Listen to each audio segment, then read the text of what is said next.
you ever see a dark side? Did you ever hear of weird stuff going on?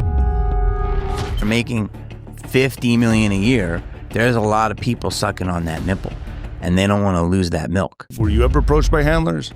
Well, I do think there's a lot of truth to that. Hollywood can break people. I'm believing more and more that Satan is a real thing.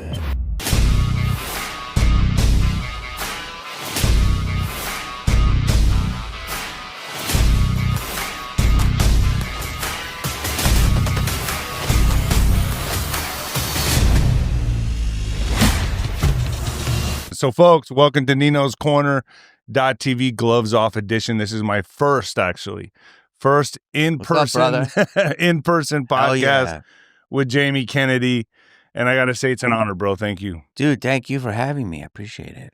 You know, did you go back to like the late 90s, early 2000s? Your show, Jamie Kennedy Experiment, changed the game for me. I thought it was one of the best shows out there, man. Thank you. You know, I guess first would be like Candid Camera, something like that. That was the first. But you were Punked before Punked came out. You know what I mean?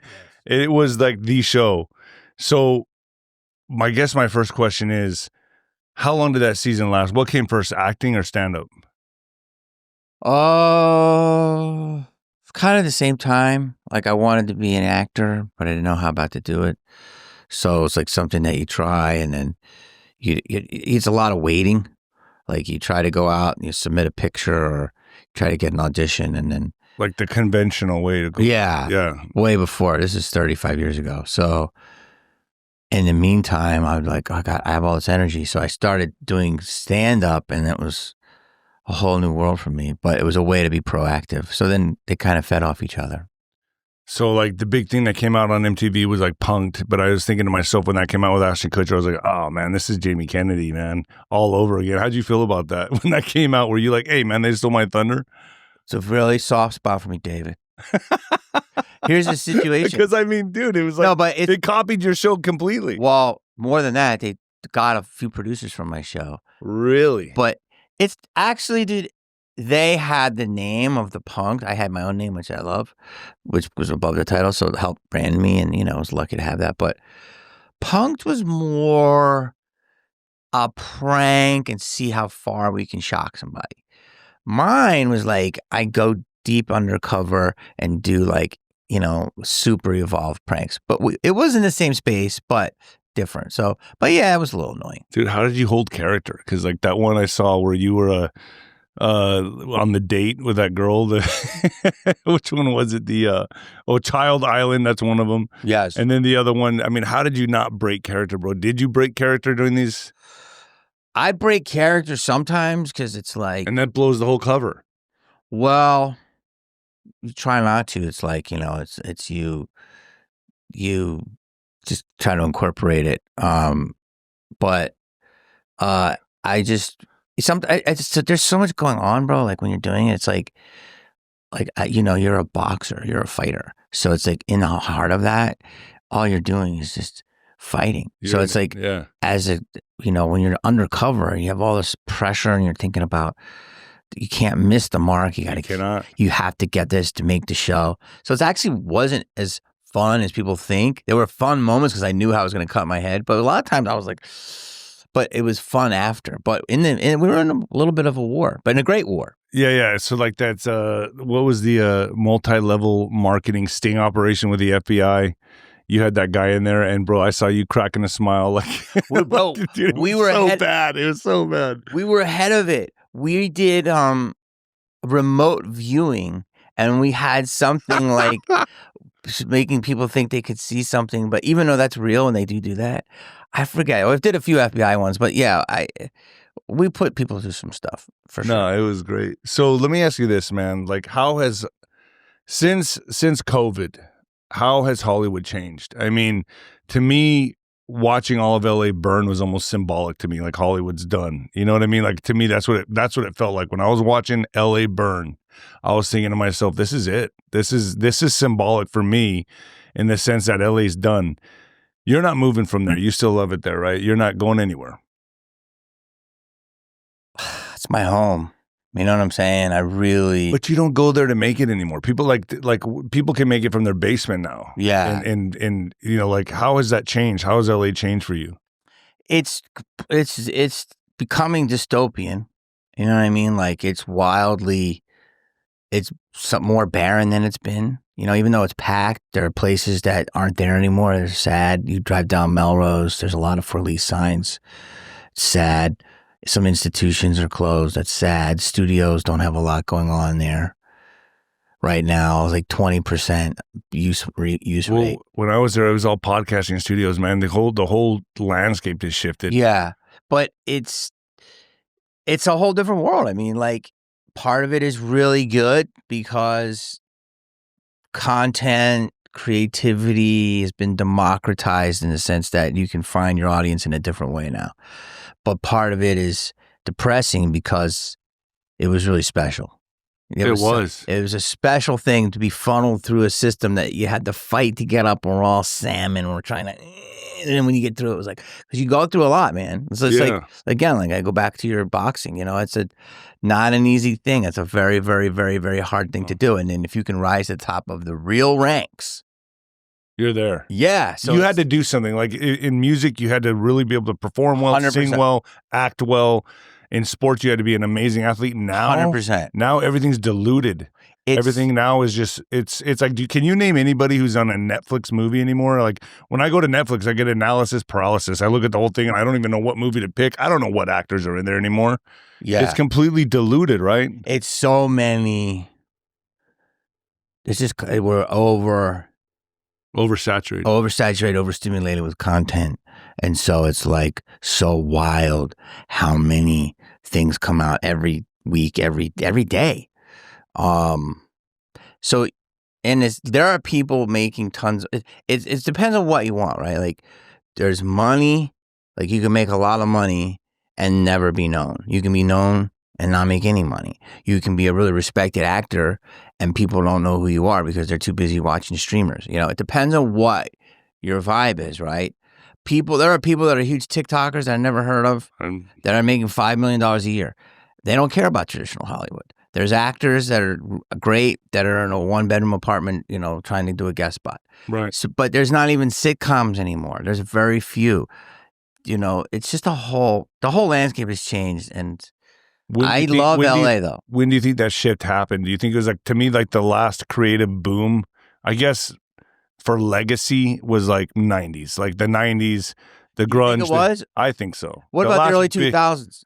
I think it bled. I had a good at the end of it. I grabbed the end of it. They said you were at the very tail end of it. So now everything's shifted. Now it's gone from like legacy media to influencers. Like what is celebrity anymore? Do you even know what a celebrity is? What is it? I mean, it's kind of coexisting right now, but it's dying.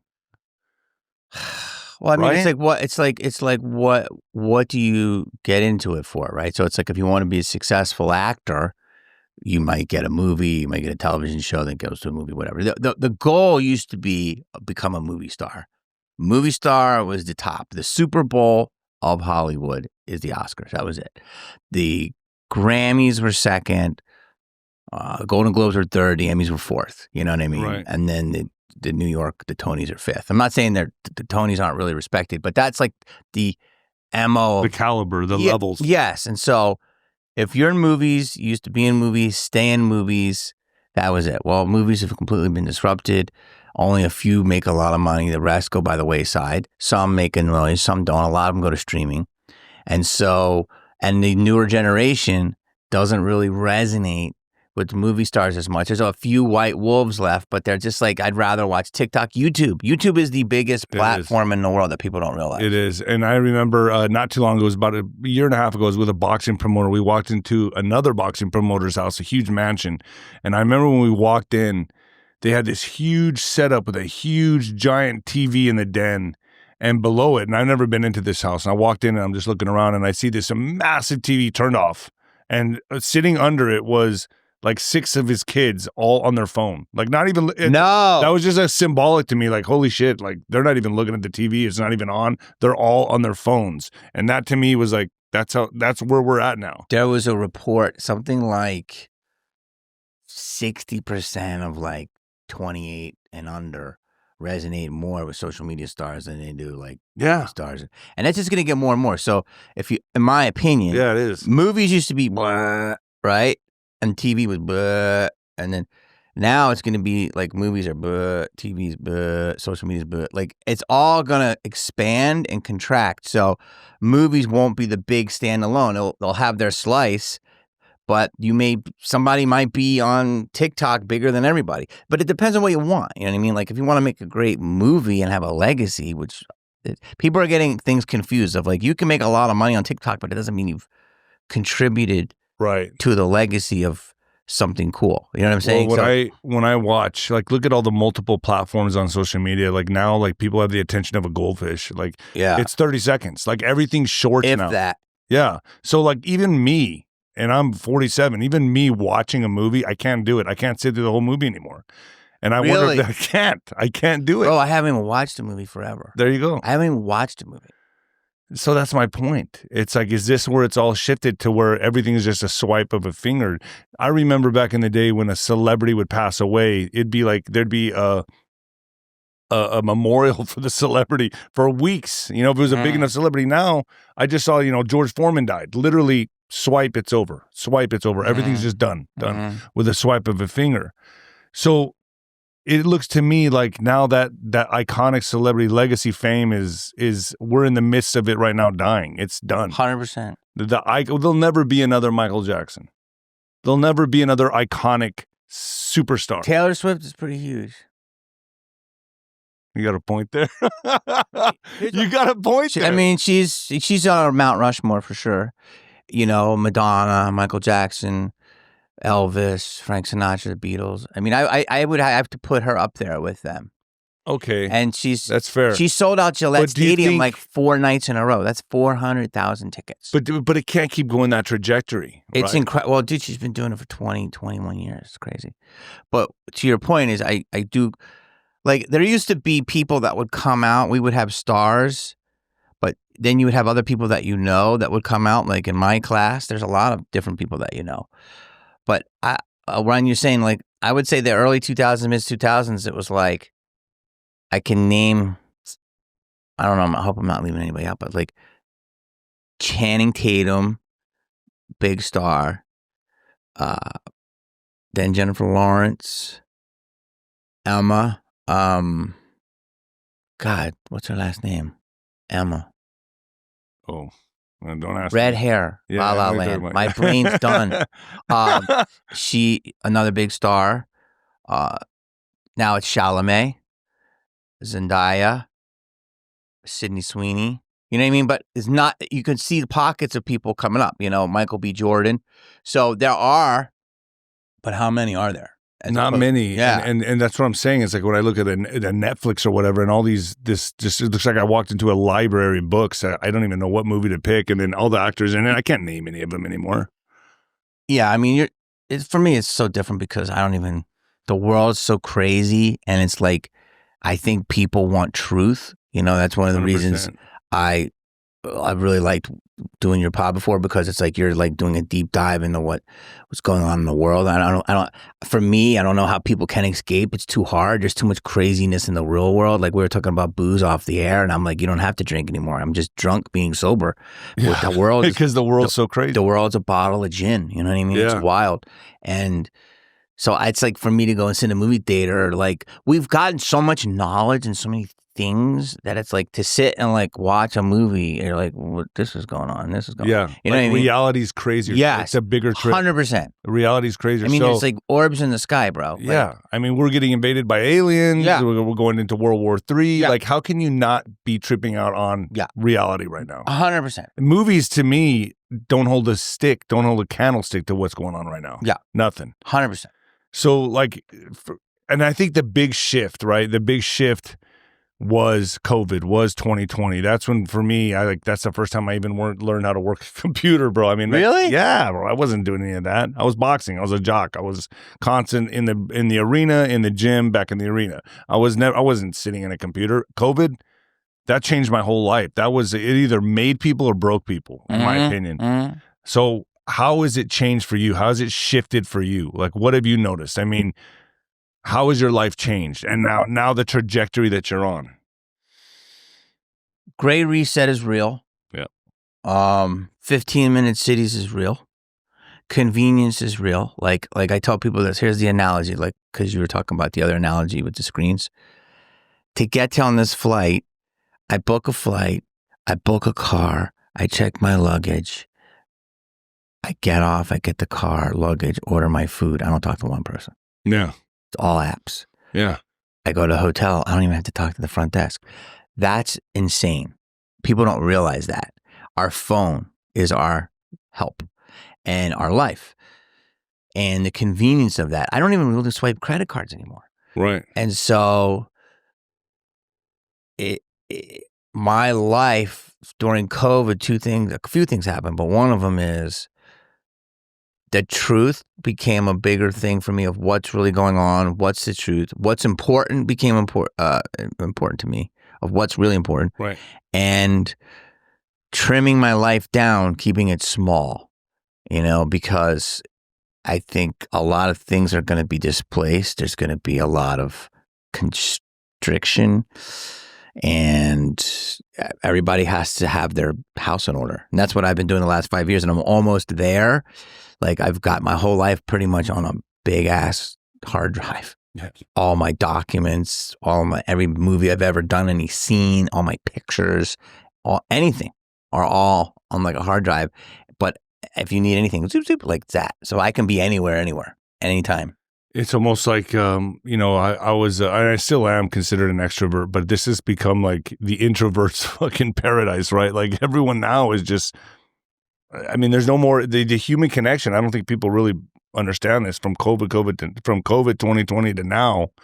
The world has shifted so much, dude. It's a whole different paradigm we're in right now. It bums me out because people, I like talking to people. Yeah. I mean, they can be annoying, but a nice exchange is nice. But I don't like how awkward people are. No, they're super awkward, big time. And it's like you're a physical guy, and you've grown up that way, so you're just chill. You know what I'm saying? If someone bumped you in the supermarket, before you would think it was aggression, you would just think it was a mistake. Right. You know what I'm saying? But now everyone's like, "Wah!" And it's like people don't go. And my friend told me this. He made a lot of points. He's like, dude, they're just living in this. Yes. And he's like, they don't understand. It's such a foreign concept to them. Right. So it's like. Yeah, and I'm you. I'm much more like you. Yeah, the younger generation, bro. Like, what are they doing now? They go out to a bar. I've heard clubs and bars are closing down because, well, I don't know if it's because people aren't drinking as much, spending the money, or if they're just all on their phone. You know what I mean? But I've heard this. I don't have any validation on this, but I've heard from promoters like, yeah, we've shut some clubs down because people aren't coming. This morning I was watching a video. A guy did a live stream from Vegas, and Vegas they're saying is taking a hit because of everything they're charging, because the new generation is gambling less. So instead of getting free drinks, they're charging. They're charging for parking. They're charging for things that they never usually charge for. Dude, and this guy was doing a walk down the boulevard, and it was dead. And I was like, that's so crazy. So, dude, I'm seeing this everywhere. Like, we're in Austin right now, and it's pretty thriving here. Yeah. But LA it's busy, but then it gets really quiet. Vegas has moments of busy. I was just there 2 weeks ago, but there's parts of it that are very quiet. So it is there's something happening. People are going to be more insulated, and then but I'm probably a lot like you in the sense that I know what I have to do online, but I'm more into nature than I've ever been. Like, I try to walk. I try to work out a few times a week, and I try to incorporate my lifestyle to do that. Like, I'm all about that kind of thing that I was never into before. Right. And here's something else I want to bring up is that you and I are both, I'm late 40s, you're in your 50s, and we are pre-internet, post-internet, right? We got to see pre-cell phone, post-cell phone, and now everything's on your device. Yeah. And here we are we're on the cusp right now of AI taking over everything. Do you realize how our lives are going to change from here forward? Like, I'm talking, this is changing. It's not going to just be a gradual change. Like, let's say that pre-internet to now was kind of gradual, but this is going to leaps and bounds. it's going to take over everything. Like there's going to be no more acting jobs. There's going to be you don't have to write your own music anymore. How do you feel about that? I mean, you understand because we both pre-internet, right? So we're dinosaurs. We're like fucking, so like what now? Like now what we're going to witness? I don't think we're going to be aliens to the younger generations. As much as I understand it, I can't even comprehend it because I understand it because I really look into this stuff. And first of all, it's mankind's last creation. It's it. This is it. I don't see how anything good comes from this. This is it. And I was talking to somebody the other day and they were like, well, the town will pivot and they'll pivot. There's no pivoting from something, but can do things a billion times better. Here's where we're at right now. You know the 3 levels of AI, right? There's ANI, AGI. Explain that. I don't know what ANI is. So ANI is called artificial narrow intelligence. And what that is something that a artificial intelligence can do very well as a singular task, i.e. Yelp. Got you. Yelp. Simple stuff. Simple tasks. Yeah, here's Yelp. All your restaurants. Would you put ChatGPT into that category? No. Okay. Okay. So you're saying, all right. So it's very specific. Yelp, Uber. These are all things that are narrowly one task minded and excellent at it, but it's one task. Something called AGI is artificial general intelligence. So that would be multitasking at a crazy, super high level. So ANI, we're still ahead of the human brain. AGI, I'm not totally sure. I already think that will go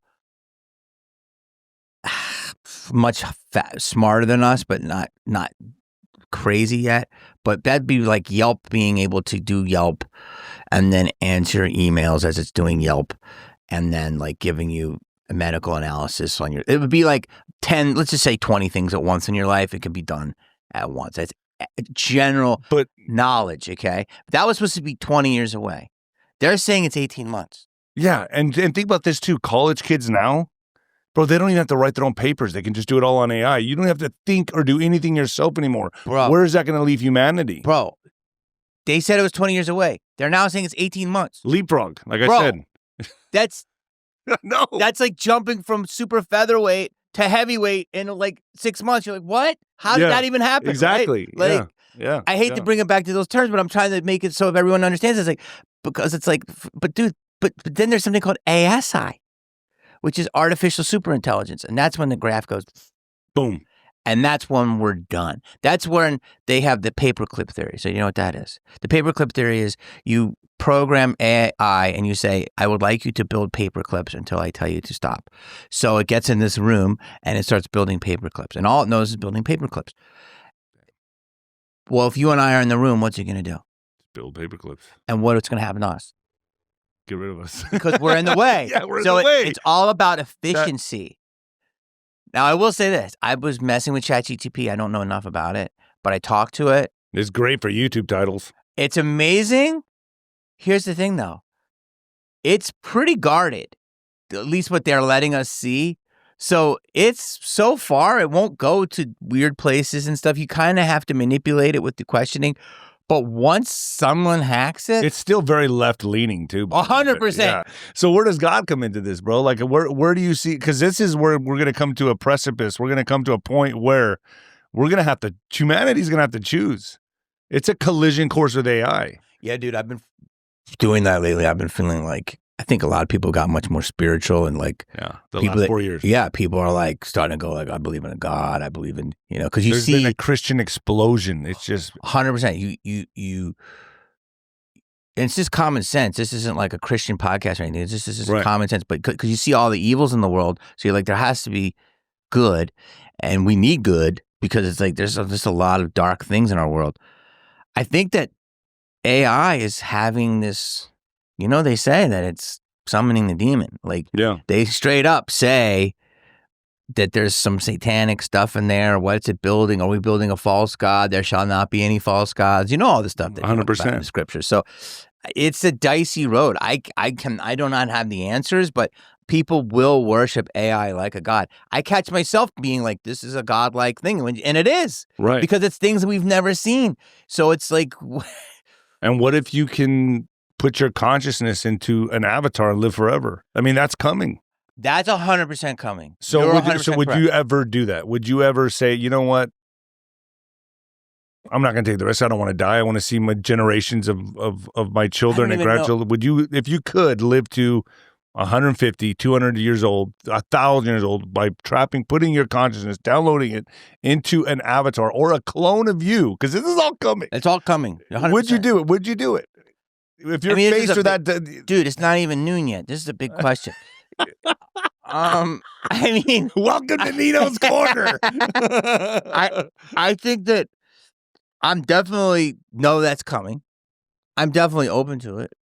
I don't know what it would feel like. Would it be me? Would it not be me? I'm definitely into, here's what I'm into more than all that. And I'm into that, but I don't even know how to experience it because I don't want to go to the next plane. I'm scared. Like, me we're all, too, you know what I mean? We're all scared. No one knows. Because that's what we don't know.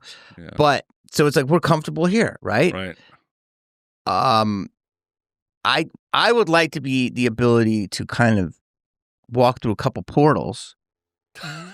I think that's coming too. Well, because time exists, they say all time exists at the same time, and it's like just a matter of accessing it. So if I could like kind of get in some different timelines and see what's up, but I mean, I don't know. Can I keep my consciousness here and then have a 𝗬𝗵𝗶𝗹 1.0 over here? Yeah, I'm probably into that. But I'd like to still be able to. Well, what I think is, I don't know what. Am I stuck in a computer? I don't know. I think this could be simulation. 100%. I really do.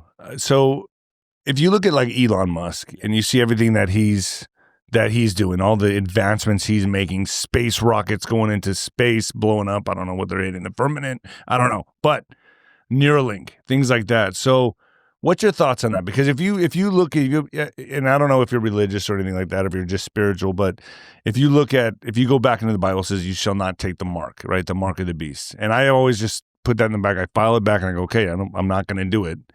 But look at the advancements Elon's making with Neuralink. And if you were paralyzed or you're a quadriplegic or paraplegic, you would probably 100% would want to walk again. Mm-hmm. So for you, when this starts happening, which is going to probably in the next couple of years, right? Mm-hmm.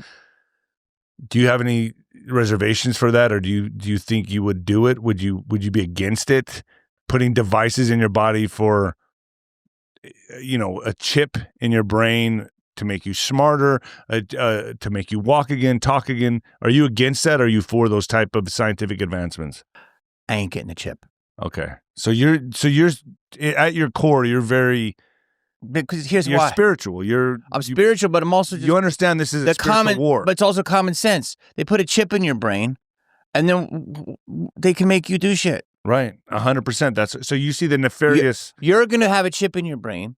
They're going to be able to they're already in our brains. How many times have you thought of something? And it comes on my phone. 100%. That's thinking. You're not talking about it. You're thinking. That's 100% happening. The CIA has done this. There's papers on this. You can look at unclassified papers where there's something in the blue light within the screen that somehow can connect, and there's a brain wave.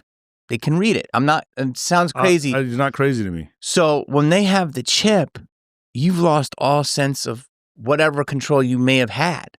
Right? If I want to walk down and grab a coffee, I'm grabbing that choice in my mind. What happens if they're like, no, you're getting tea? I don't even know it. You want an Arby's. Exactly. So, no, man, that's the beast. All of that stuff. So that is the beast. So you see what's happening right now. 1,000%. Okay. Beast system. What do they say? The devil doesn't come to you with horns and red hoofs. He comes into you in a bikini. Yeah, a smile. Yeah. The devil comes to you like as a hot chick. And he's like, hey, he comes to you as everything that you want. So if they make it desirable, it's even going to be more dangerous, right? Because you're going to go, oh, that looks so cool. Yeah. But this low-key is a beast system. It is. It already is. And this is why the truther movement has exploded. It is. And I think it's a truther movement. It's true. And this is why it's taken off. Because we're asking these questions. Yes. And bro, I think we're always going to have to be part of the system. Like we have to if we want to survive in society. Like, we're downtown Austin. I'd like to get some, brisket. I want to be able to get on my phone. I don't want to have to be off the grid. But I also believe you have to have a little something off the grid. I 100%. Like today. I mean, not today, but when I flew into Austin yesterday, walking into the airport line, TSA, I'm like, I'm not going to make this easier for them. They're like, stand in front of the camera. I mean, they give you a direct order, stand in front of the camera, take a picture. I'm like, no, I'm not. Well, why not? I'm like, You did that? I opt out. No, I don't take it. I don't take the picture. Hold on. So what happens? They don't say nothing. They go, okay. You don't have to take the picture? No, you take it? All the time. No. But they got everything on me anyway. Yeah, that's true, but I'm not going to make it easier for them. Wait, you don't take the picture? No, I tell them. And then what happens? They let you fly? They say okay. Why? I didn't know you could do that. Yes, you can opt out of all that stuff. I don't even go through the machine where you stand and yeah, I know that's a big you thing. can get groped. You just opt. You just say I'd rather get groped. Yeah, yeah. You know, that's what I do. I mean, I'm just saying, like, this is to me. I don't see anything good in this coming out of this for humanity. I'm sorry. It's going to make our lives easier for a while, and then boom, it's going to make that sharp left turn. Well, and I had people say I'm pessimistic about it. I've had people on my show that talk about AI and they're optimistic. This is going to be great. I don't see it because I believe in God. Well, I think it's much more advanced than they're letting us know. And I think if you watch interviews with Sam Altman, he's definitely he's a little skittish when he says certain things, how to describe it. And I think that, I don't think it's years away. I honestly think by the end of this year, we're going to see some crazy shit. It's already happening. Yeah. And it's like, you better have your little spot away from society, but you also have to have your spot within society. It's already dystopian, dude. People would much rather hook up with a doll than they would in a relationship, or they'd rather talk to their phone than they would another person. I mean, you know, I love animals, but I get annoyed when I see like a person that just is like best friends with its dog or cat, and they've given up on human beings. And I understand they've been hurt. Just done. You know, I'm not talking about, you know, animals that are service animals, but I'm just talking about people that just can't deal with people anymore. And it's sad. I can understand that. I can understand it, but especially when I'm driving in traffic. Yes, and animals are amazing, but there are some people that have opted out of society and just literally rely on an animal for their what's it called, companionship. The animal is going to be replaced by the AI, dude. I think now, with where we're going with AI, it is going to be more important, however people choose to do this, to get close to their spirituality and get close to God. Because I think we're coming into this collision course with AI where you're going to have to pick and you're going to have to choose. Do you agree? 100%. And we have to understand, you have to have a strong sense of self, which is hard to do and even control, because we're being controlled and not even realizing it. So, you know, who knows all the effects of all the things you just said, the cell towers and the different things, how it's affecting us. We're hackable. Humans are 100%, 100%. So I feel that, yeah, I mean, we're hitting unprecedented times. I know every generation says that, but I feel like we really are in a new way. And I feel that it's exciting, but you know, it's also like, dude, so many people are not going to have a job. No. So many people. It's done. That's why so many people are starting podcasts. They're like, well, I can't. I'll try this because it's like, not you're doing well, but you know what I mean? Like, because people have like an expertise or something, or believed expertise. So they're like, I'll share it with the world. And which is cool because it's a communal thing. And I do love the new creative space of like, you know, if you're good on cars, or you're good at reselling clothes, or, you know, if you're an actor or whatever, it's a way to share within your community. The small jobs are going to get taken right now by AI. The small jobs, and the medium, and then everything. Our creativity, everything will be taken. Well, but I look at it like this. If I like Nino, I'm still going to watch Nino. But they'll make an AI version. I've already seen my AI version. It's all over the internet where I'm talking and stuff. I'm like, you're kidding me. Okay, but... So I was going to say, well, I can still subscribe to the real Nino. Yeah, but how do you know what's real and what's not? Very soon, you're not going to know. Hopefully you'll tell me. But like, I think like if we want to make movies and you're like, this movie's incredible, you're like, well, no humans were involved. You're like, what? Yeah. I think if you want to survive, it'll be like community theater, and we'll be like, well, this movie was 100% organically human made, because you'll want to support each other and like someone's. But yeah, I mean, dude, I don't know. My brain, I just think people are going to come to a point they're going to have to pick. I swear, and I think that's going to be the collision course. I think that's going to be the true war right there. You mean they're going to have to pick if they want to jump in or not? Yeah. But you already use AI, dude. I know. You already. That's what's hard. You're a demon. You're going to be demon. Herded into.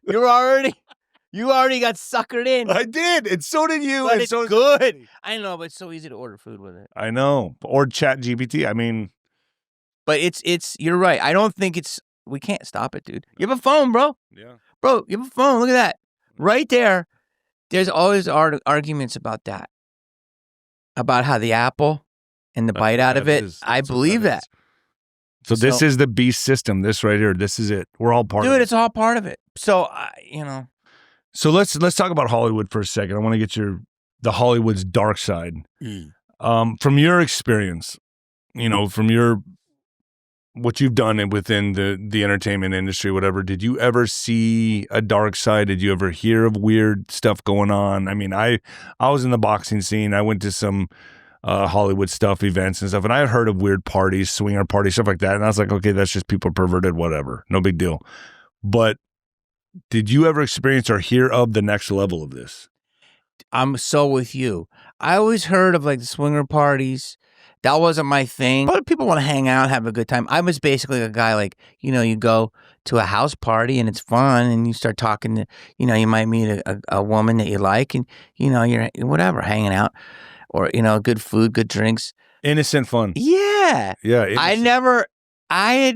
Listen, I always tell people, I think it stopped I saw a lot of drugs. I saw. That's like normal. Yeah, though. people want to have sex and stuff. That's fine. You could see the outskirts of. You could see certain groups. You're like, okay, it's a weirdo. There's a couple weirdos over there. But I never really, I don't roll with them. But do you think? But I never heard of the deep, dark, evil shit. No. So would you say like 2020 is the first time you heard of it? Like when that stuff's hit the mainstream, and you started. Yeah, I mean, they put it out in the open. It kind of was peeking through before that. You hear, some of the dark stuff, but yeah, I mean, like I would have thought that stuff is to the edge of society, but what I'm saying and what I'm hearing is it might be permeating much more closer to the surface than we realize, and I'm just not aware of it.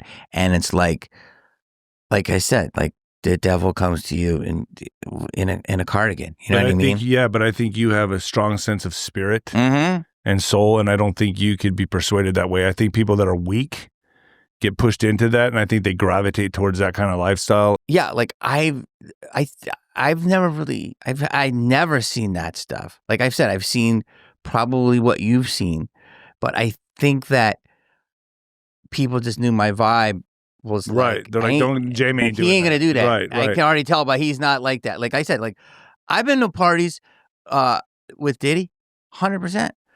MTV. You've been? Yeah, 100%. You've been to a Diddy party? Yeah. How was it? I ran out of baby oil. No, these are jokes. But no, like, dude, MTV after party, 100%. I'm there. You could see it. Like, but you didn't see anything weird. No, because it was an MTV party. So it was like MTV Awards, MTV Party, MTV after party. And then that was perfect timing. I know. Jeez. That was so crazy. I was like, wow. But like, I always tell people, I never went to the after party. But it's just like, yeah, I mean, he was just another guy. He had a lot of big parties in Hollywood, but I never saw that. Never went to that. I never went to one of his. I never went to one of his. But you knew. I never went to one of his commissioned Diddy parties, his white parties. But you knew people, have heard of people that wanted fame so bad they'll do anything for it. Oh yeah, that's right. Yeah, because it's powerful fame. Yeah, it's you get what you want when you want, whenever you want. It's a seductive drug that is a dark drug. But to finish up with the Diddy stuff is that, people have to understand he was just a staple of Hollywood. So you can go to events, doesn't mean that's happening. But I've never went to his personal parties. And I think there's a lot of people that probably, went to those things and had no idea there. I think it was this super selected dark group of psychos. Hollywood can break people. It can kill people. Right. It can miss people. And some people can get through it. Like, I think I've been so fortunate that I've seen a lot. I still like Hollywood. You know what I mean? It needs a lot of cleaning, but I'm fortunate enough that I've never seen the darkest or been broken by it. But what people, when I see them, the breaks, it used to be, oh, they're on drugs or this and that. Right. No.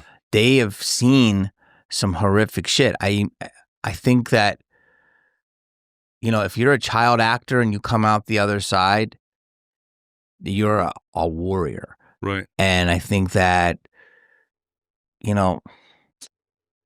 I can only imagine what people have gone through, and I think that we're seeing it more and more. We're getting evidence of it. There's a lot of rumors. There's a lot of stuff.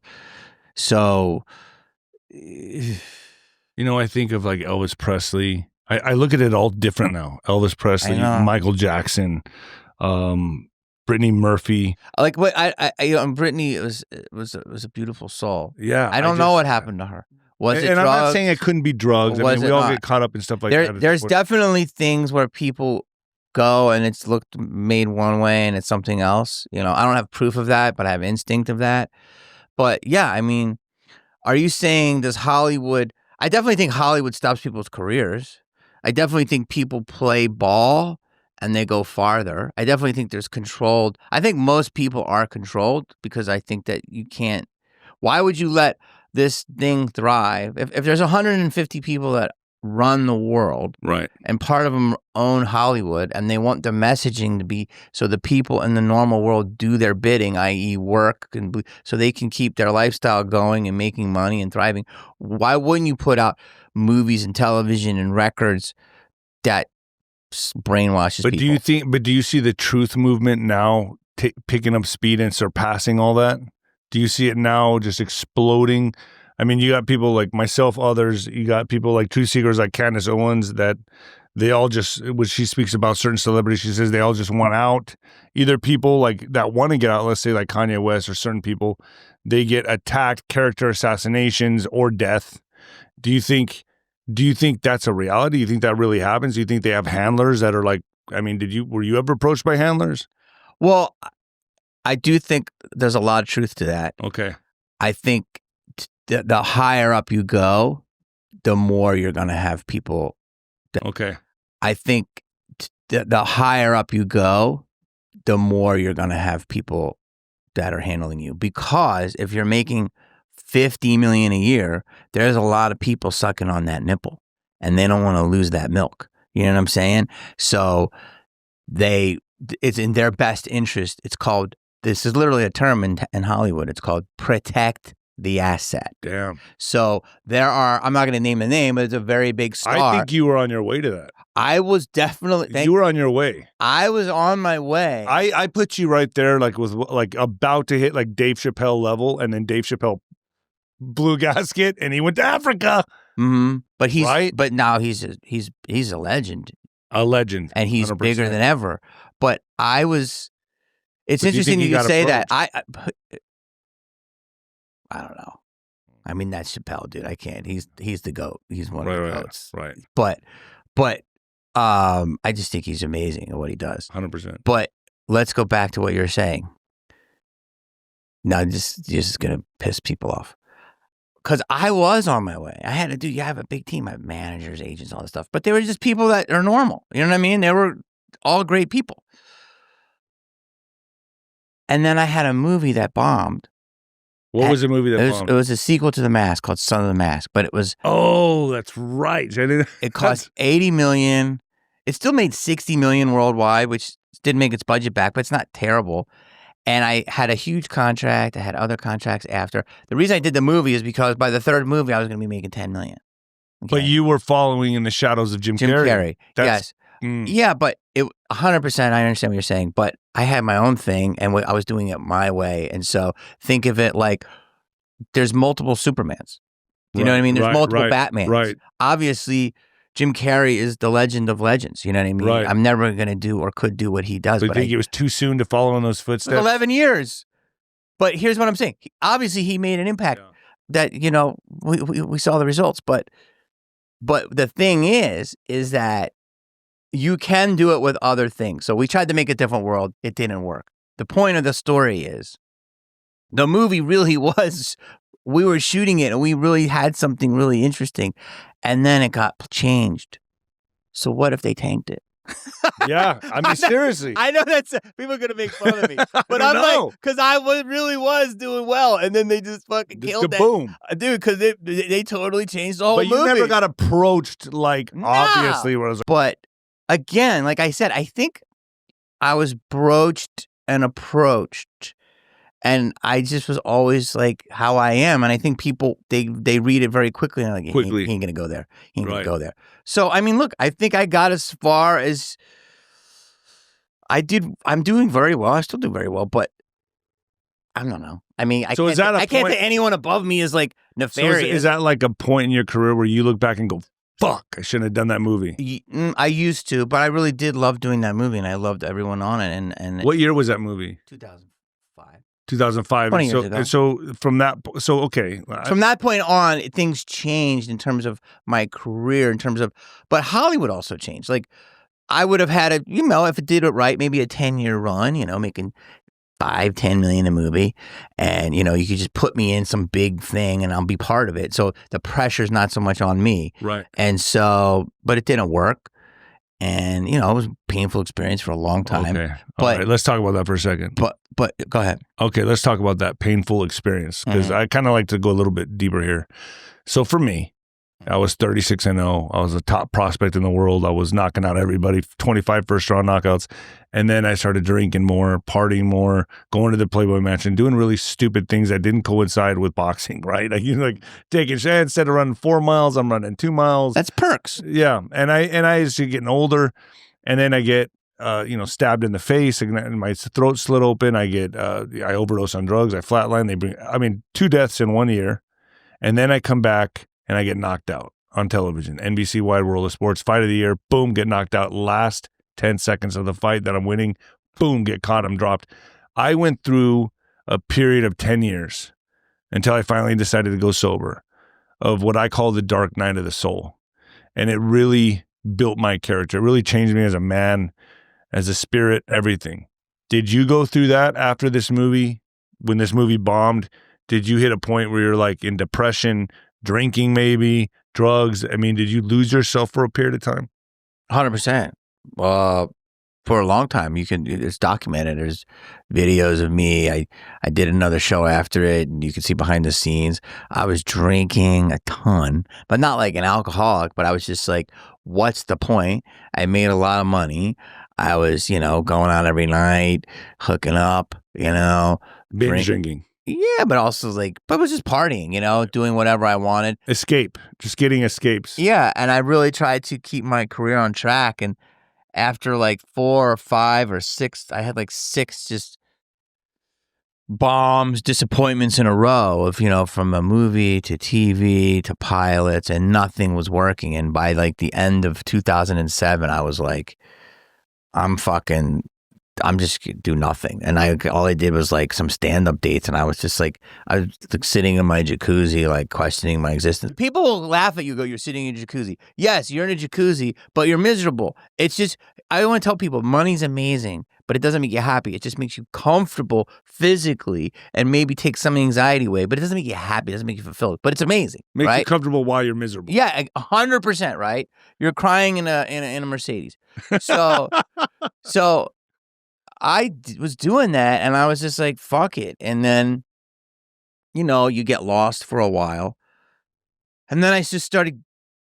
So what pulled you out of that? What pulled you out of I started auditioning for things instead of creating everything I was doing. I was doing a lot of my own shit. And then I started auditioning, and then I got on a television show, and I was like, I'll just be work for hire. And it was a great show, but it wasn't my baby. You know what I mean? So I was just making great money and a part of something, and I just shut my ego down. I was like, just be part of this. And I started doing that for a while. And then, I was just trotting along and, being part of the system and all that. And then at some point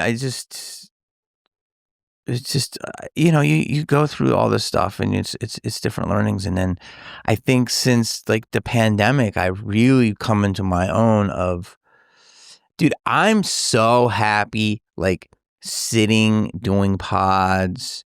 Do I love acting? I love it.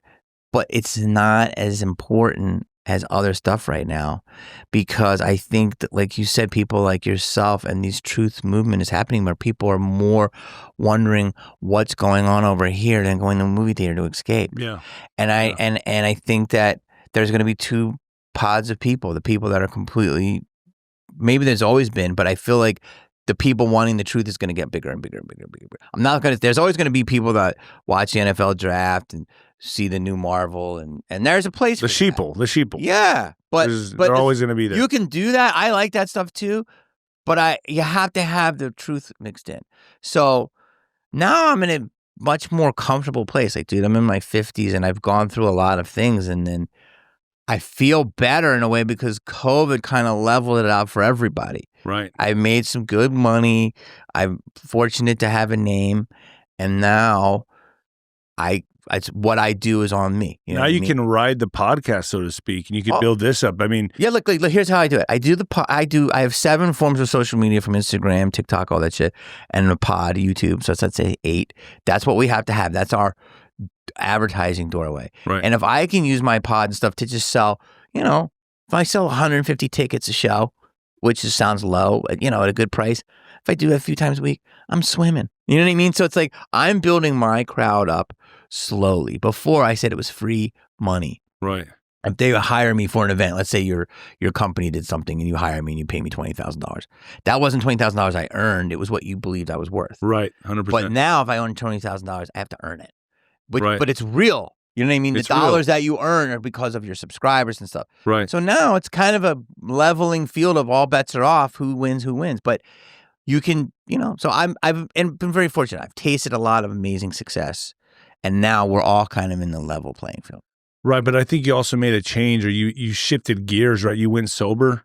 I haven't drank in almost 7 years. Nothing, not a drop. No, and it was more like physical, dude. Like I would have 2 beers and it felt like someone punched me in the face, or Italian would have wine, or sushi would have sake, and Mexican was Patron, and I just felt like, and I was getting puffy, but that water retentive. All of that. Horrible. And I hated that, man. And I was like, yeah. And I was like, nah.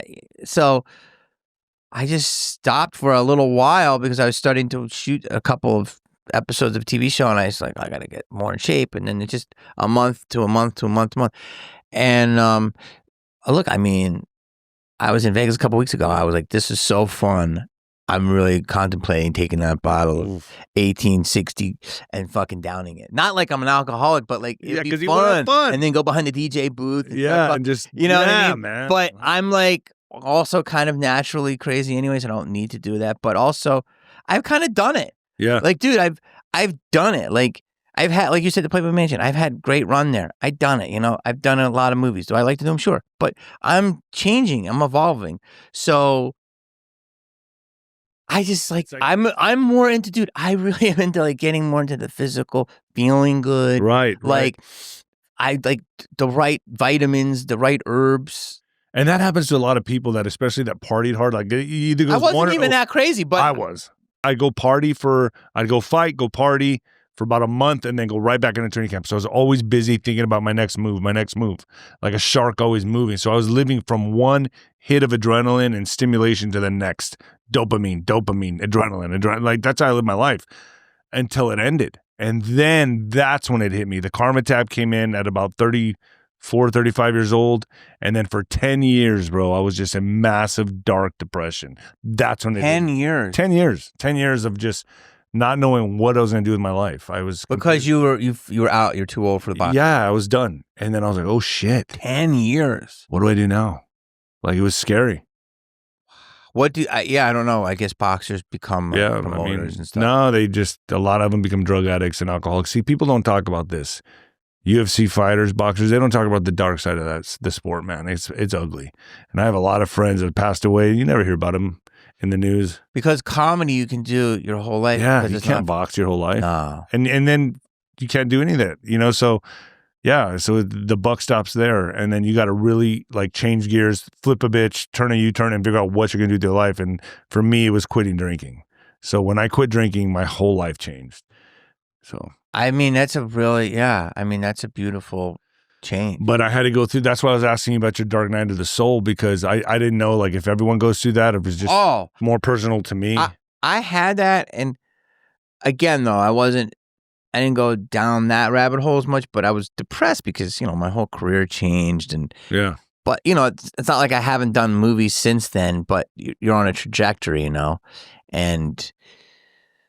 But I hate to say it. I mean, I don't hate to say it. It's a cliche, but it does make you stronger, and you do learn, and you because there's like levels. You know what I mean? It's like, as you know, there's so much you're gonna know after your 35th fight than your first. Always a sparring session to an actual fight. Right. So it's the same thing of like doing comedy for an open mic and then playing a club full of people. It's just, so I had to go through these things just like you did.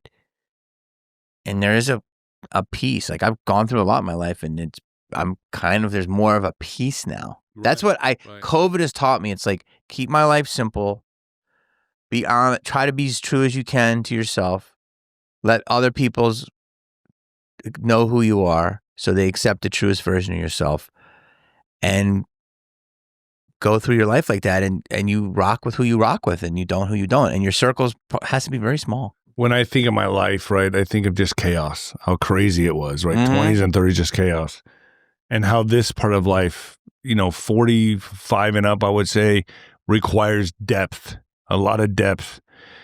Because I still have friends that are out there drinking, and they call me sloshed on the phone, like 50 years old, man, getting hammered at the bars. I'm like, what?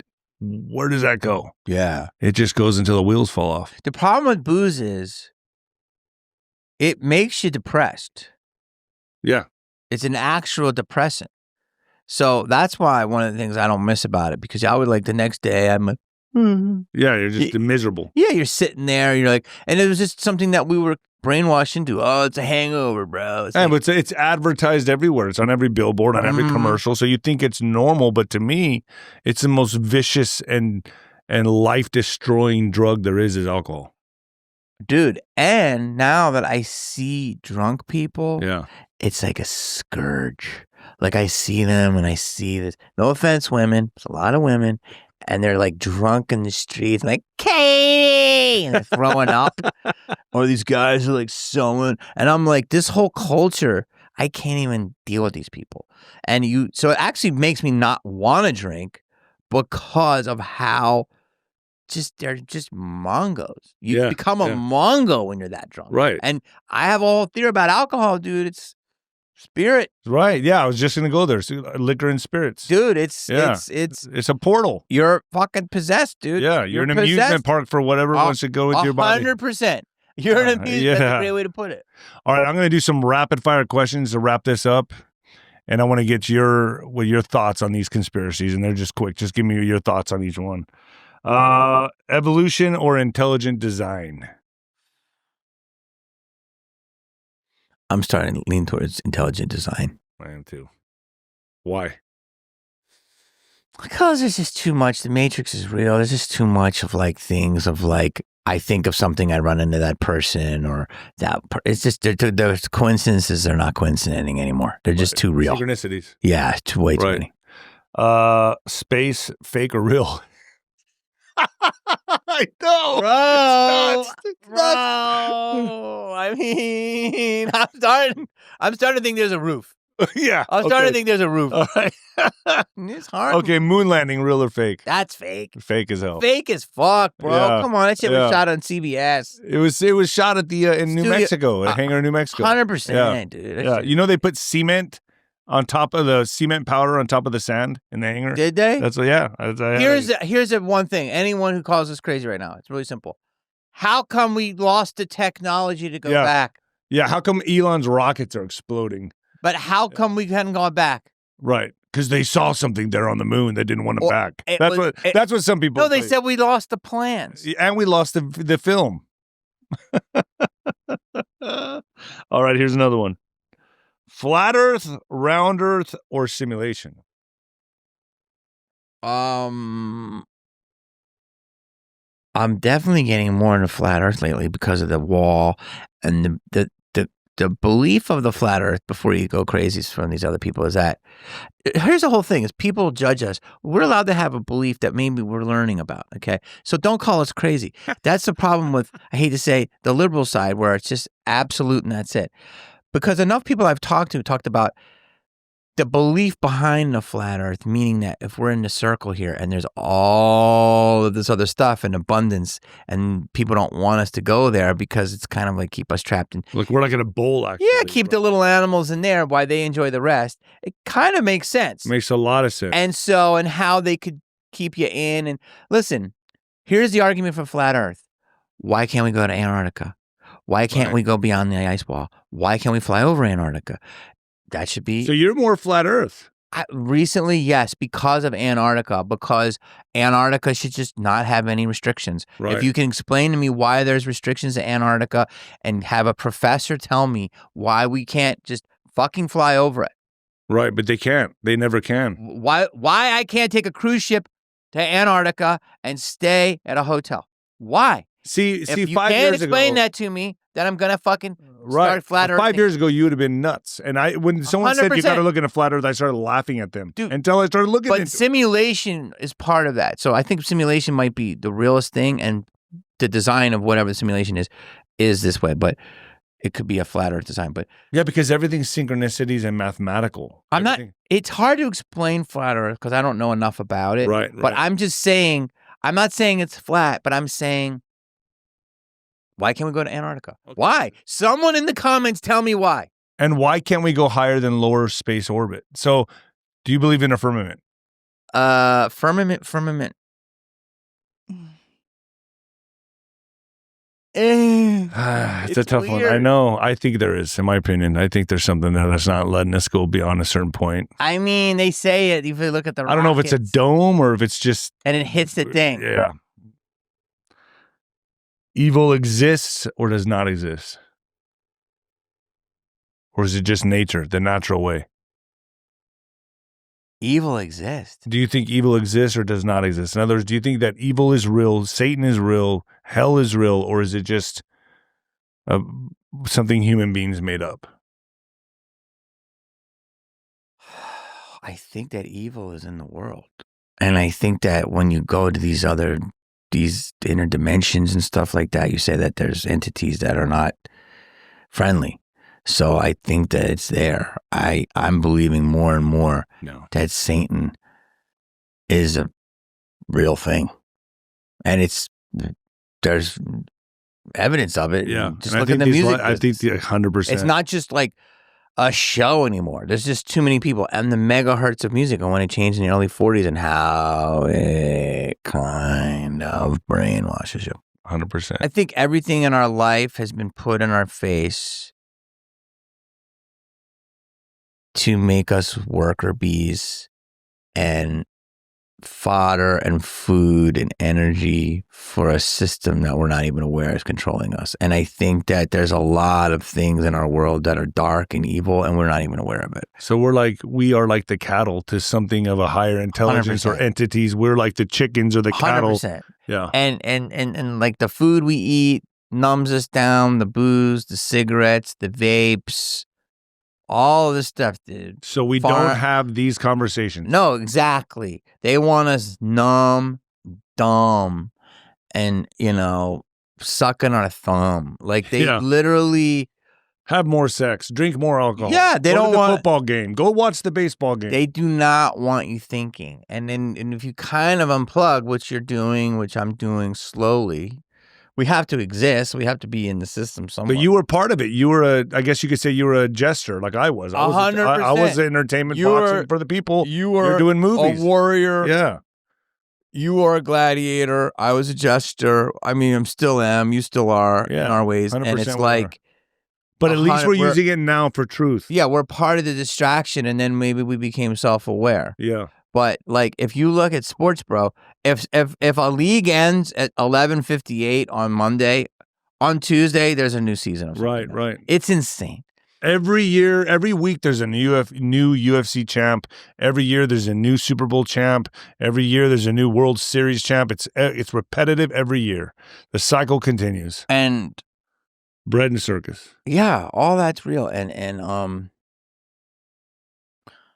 I think that we are, I lost my train of thought, but it was basically like what you said of like, we are,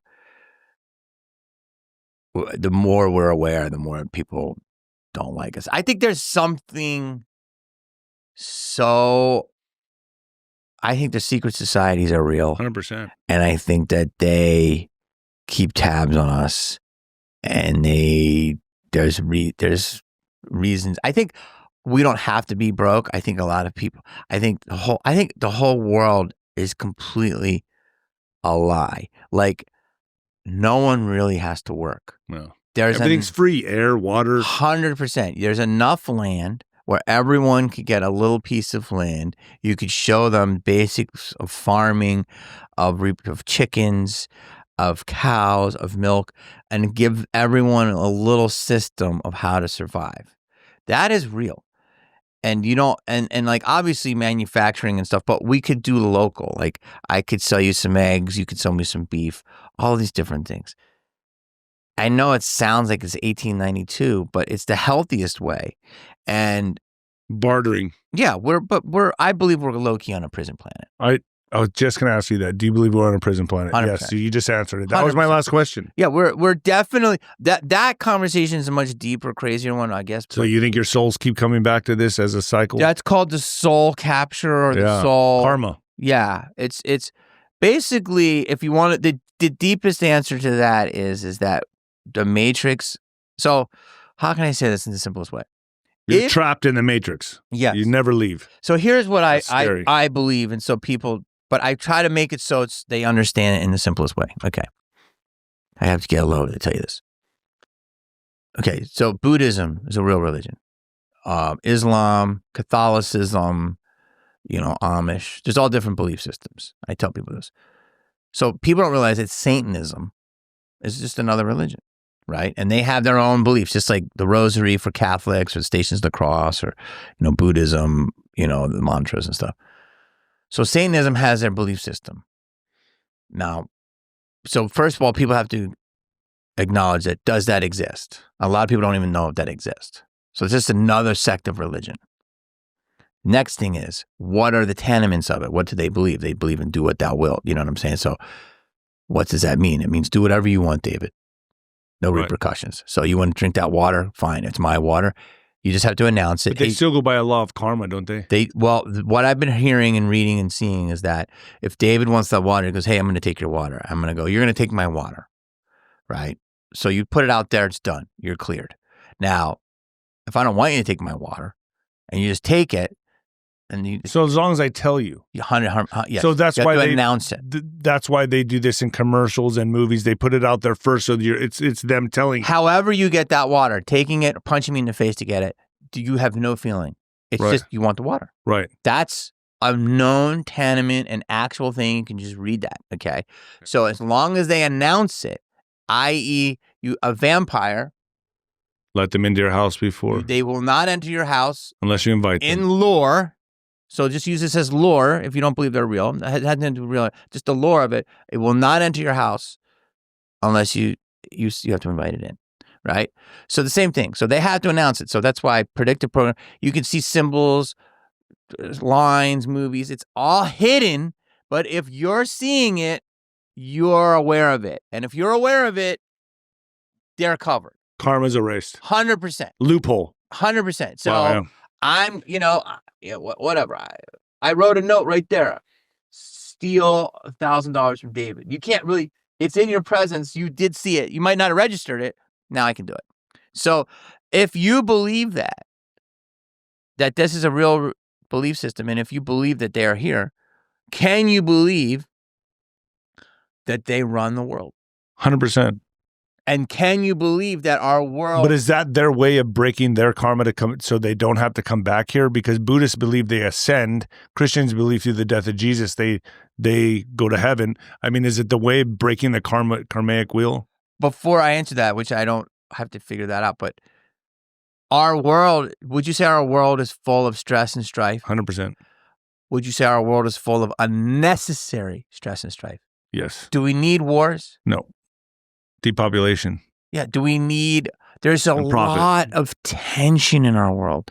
It doesn't need to be there. We can coexist. People are mad about shit that's so easy to fix. Our world, if it forgot enough shit, could be a very peaceful world. But it's not, let me finish, because it's keep reinforced. Why is it reinforced? Because someone's doing it to keep us fucking negative, and all the crazy people that you think we're crazy, we're not, because that negativeness is an energy source that powers something else. That's what I believe, and it makes sense because why is our world so tense? You know, when I was flying here from El Paso to Austin, I remember I was just looking, it relaxes me to look out the window and just see endless land, unpopulated. Simulated land. Right. And I keep thinking to myself, this world's not overpopulated. No! It's not overpopulated. Dude, there's a parcel. No. Give people a half an acre. Right. And still would have more than enough land. More than enough. Dude, there's people in Hollywood buying $6 million side of a hill. The house shouldn't even be there. Yeah. And then there's tons of unpopulated parcels. I can go to North Dakota. I mean, from El Paso to Austin, it's just vast desert. Beautiful. 100%. You could put pods out there. Yeah. There shouldn't be a homeless problem. We just choose to live in the cities, which will be smart cities. Yeah, that's a whole other ball of wax. Jamie, I appreciate you coming on Nino's Dude, Corner, thank my you, man. brother. I appreciate you, Thank you, man. my man. We Thank really you. went down the rabbit hole. Yeah, no, this was great. All right, folks, this is Gloves Off, baby. First episode, he popped my cherry. This is Gloves Off? Gloves Off, baby. Wow. What a cherry. Thanks, guys. Yeah, first ever in-person podcast. Jamie Kennedy was a guest. Thanks, Jamie. Peace. God bless.